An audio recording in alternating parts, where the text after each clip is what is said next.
Assalamualaikum warahmatullahi wabarakatuh. Perkenalkan nama saya Fitri Az-Zahra dengan NIM 230600101.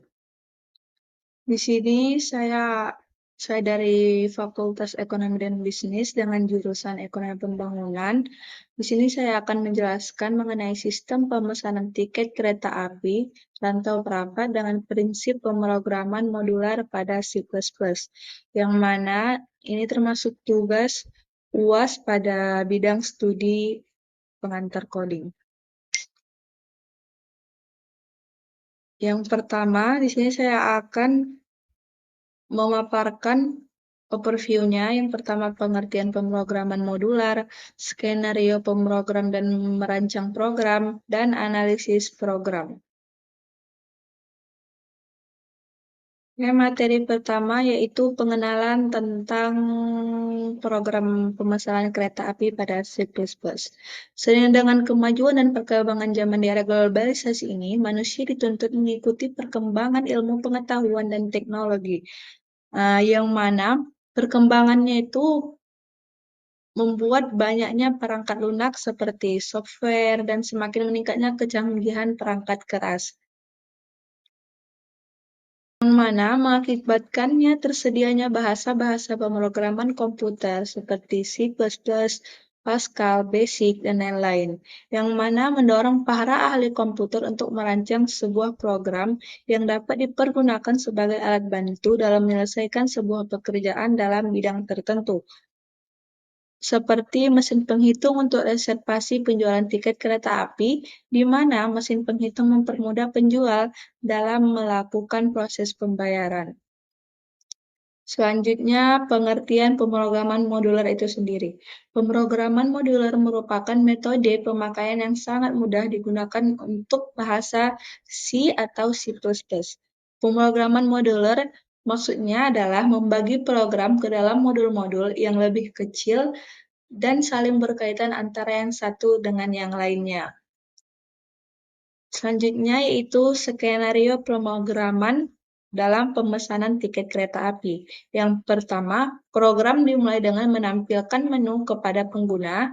Yang kedua, pengguna memilih nomor kereta api dari daftar yang tersedia. Yang ketiga, pengguna memilih kelas dari daftar yang tersedia, apakah dia eksekutif, bisnis, atau ekonomi. Yang keempat, pengguna memasukkan jumlah tiket yang ingin dipesan, jumlah penumpang dewasa, dan juga jumlah penumpang anak-anak. Yang kelima, program menghitung total harga berdasarkan pilihan pengguna. Yang keenam, program menampilkan detail pemesanan tiket, termasuk nomor kereta, kelas, harga per tiket, jumlah penumpang dewasa, jumlah penumpang anak, dan total harga. Yang terakhir, pengguna memiliki opsi untuk memesan tiket lagi atau mengakhiri program. Selanjutnya yaitu merancang program. Yang di sini ada 14 rancangan. Yang pertama, perencanaan. Sebelum mulai menulis kode, penting untuk merencanakan struktur programnya. Yang kedua, pemisahan tugas. Setelah melakukan penggambaran tentang model apa yang diperhatikan, yang diperlukan, selanjutnya adalah membagi tugas-tugas tersebut ke dalam modul-modul terpisah. Yang ketiga, implementasi modal. Setelah memutuskan modul, apa yang diperlukan dan tugas apa yang harus dilakukan oleh masing-masing modul, langkah selanjutnya adalah menulis kode untuk setiap modul tersebut. Yang keempat, pengintegrasian. Setelah semua modul sudah diimplementasikan, langkah selanjutnya adalah mengintegrasikannya ke dalam program utama. Yang kelima, kompilasi. Setelah menulis kode program dalam bahasa C++, langkah selanjutnya adalah melakukan kompilasi, yang mana mengonversi kode sumber yang ditulis dalam bahasa C++ ke dalam bahasa mesin yang dapat dipahami oleh komputer. Yang keenam, linking. Setelah semua file objek telah dihasilkan dari kompilasi, langkah berikutnya adalah linking, yaitu menggabungkan semua file objek dan pustaka yang diperlukan menjadi satu. Yang ketujuh, eksekusi program. Setelah file eksekusi telah dihasilkan, maka program dapat menjalankan program tersebut. Program program akan mulai dijalankan dan masuk ke dalam fungsional. Yang ke-8, interaksi pengguna. Dalam program pemesanan tiket kereta api yang telah kita buat sebelumnya, interaksi dengan pengguna dilakukan melalui terminal dengan menggunakan fungsi Chin dan Chow. Nomor Kesembilan, pemanggilan modul. Setiap kali pengguna memilih opsi dari menu, program akan memanggil modul yang sesuai dengan pilihan pengguna. Yang ke-10, proses modul. Setiap modul memiliki logika dan tugasnya sendiri. Yang ke-11, penghentian program. Program akan berlanjut hingga pengguna memilih opsi untuk keluar. Setelah itu, program akan mengakhiri eksekusi dan keluar dari fungsi main. Yang ke-12 adalah pengujian. Setelah program selesai ditulis, penting untuk melakukan pengujian untuk memastikan bahwa setiap modul berfungsi dengan baik dan program secara keseluruhan berjalan sesuai yang diharapkan. Yang ke-14, perbaikan dan pemeliharaan. Setelah program telah diuji dan berfungsi dengan baik, Anda mungkin perlu melakukan perbaikan atau pemeliharaan nantinya. Ini bisa mencakup penambahan fitur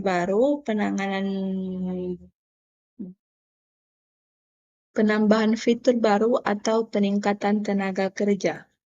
Selanjutnya adalah analisis program, di mana pertama adalah deklarasi fungsi, yang mana program dimulai dengan deklarasi fungsi-fungsi yang akan digunakan nantinya. Ini termasuk fungsi untuk menampilkan menu, memesan tiket, dan menampilkan detail pemesanan. Fungsi-fungsi ini membantu dalam memisahkan logika program menjadi bagian-bagian yang terpisah, meningkatkan keterbacaan dan pemeliharaan kode.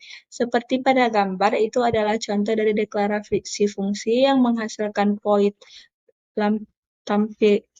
tampilkan menu, poin pesan tiket, poin tampilkan detail pemesanan, string nama, string kelas, in harga, in dewasa, in anak. Yang kedua adalah variasi global, yang mana program mendeklarasikan beberapa variabel global yang akan digunakan di seluruh program. Variabel ini termasuk daftar nama kereta api, kelas, harga, tiket per kelas, dan usia maksimum penumpang. Seperti pada gambar, ini adalah contoh variabel global pada C++. Selanjutnya adalah fungsi main, yang mana ada titik awal eksekusi program. Di dalam fungsi ini, program memulai dengan menampilkan menu utama dengan memanggil fungsi tampilan menu. Seperti pada gambar, itu adalah contoh fungsi main pada aplikasi C++. Selanjutnya adalah perulangan dengan do while. Setelah menampilkan menu, program meminta pengguna untuk memesan tiket dengan menggunakan perulangan do while. Ini memungkinkan pengguna untuk memesankan tiket lebih dari satu kali jika diinginkan. Contohnya seperti pada gambar, itu adalah contoh perulangan dengan do while pada aplikasi C++. Selanjutnya, memanggil fungsi pemesanan tiket, yang mana pada setiap iterasi perulangan, program memanggil fungsi pesan tiket. Di dalam fungsi ini, pengguna diminta untuk memasukkan nomor kereta, nama kereta, kelas, jumlah penumpang dewasa, dan jumlah penumpang anak-anak. Selanjutnya, perhitungan total harga. Setelah menerima input dari pengguna, program menghitung total harga tiket berdasarkan kelas, jumlah penumpang dewasa, dan jumlah penumpang anak. Total harga dihitung sesuai kriterianya.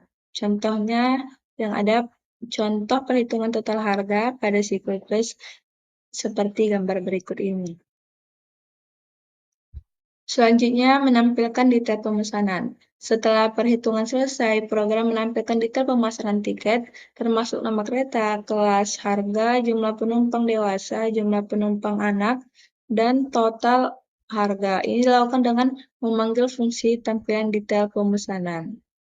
Selanjutnya, kembali ke perulangan atau selesai. Setelah menampilkan detail pemesanan, program kembali ke awal perulangan untuk memeriksa apakah pengguna ingin memesan tiket lagi atau tidak.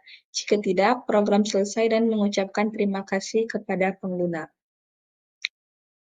Contohnya, contoh program pemesanan kereta api pada aplikasi C++ seperti gambar berikut ini, yang mana nanti setelah di-run akan menghasilkan gambar seperti ini, yang menghasilkan nomor kereta, nama kereta, kelas, jumlah dewasa, dan jumlah anak-anak.